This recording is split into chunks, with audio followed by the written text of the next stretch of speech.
Hello everyone, my name is Ido. I'm a tutor for the Division of Academic Enhancement, and today I will show you how to do DNA transcription.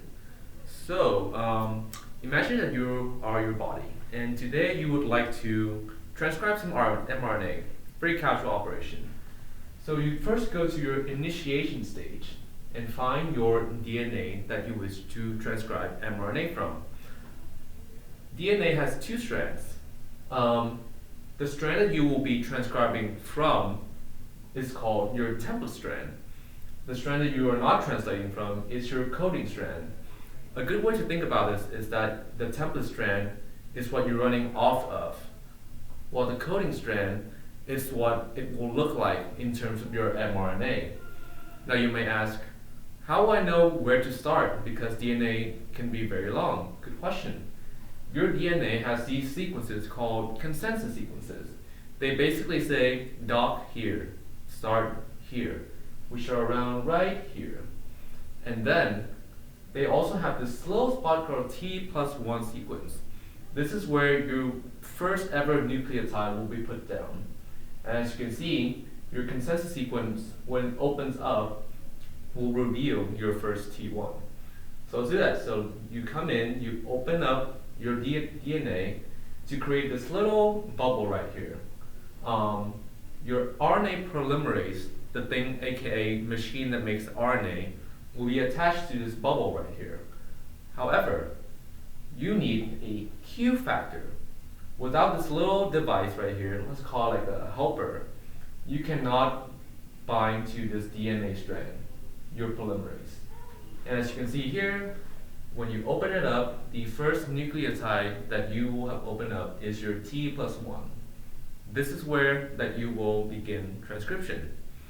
So now that you initiate transcription, the next step is to actually transcribe it. This is the very easy step. You go like a train. You go down the track, and here we should mention a little bit about directionality.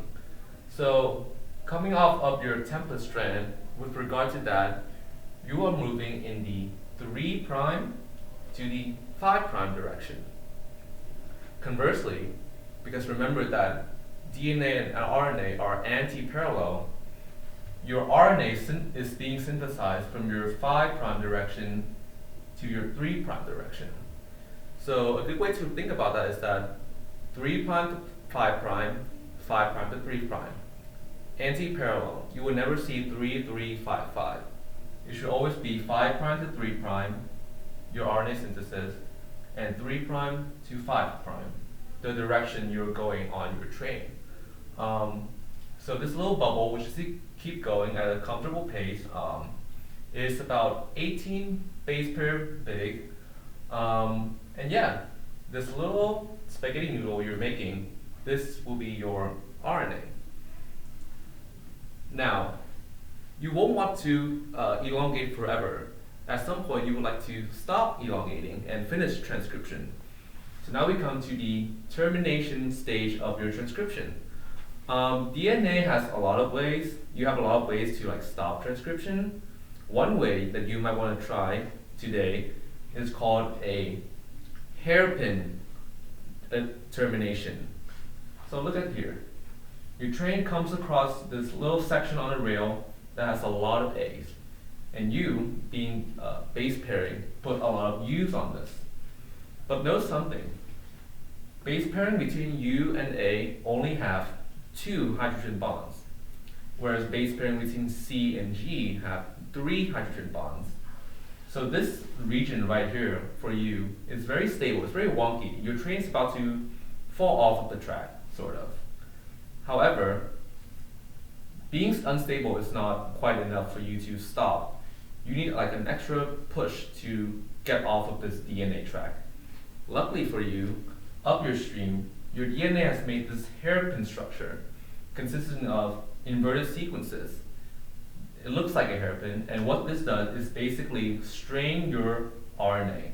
It's pulling it down and pulling these bonds between these A's and U's off. And when this hairpin gets big enough, your mRNA will just pop off.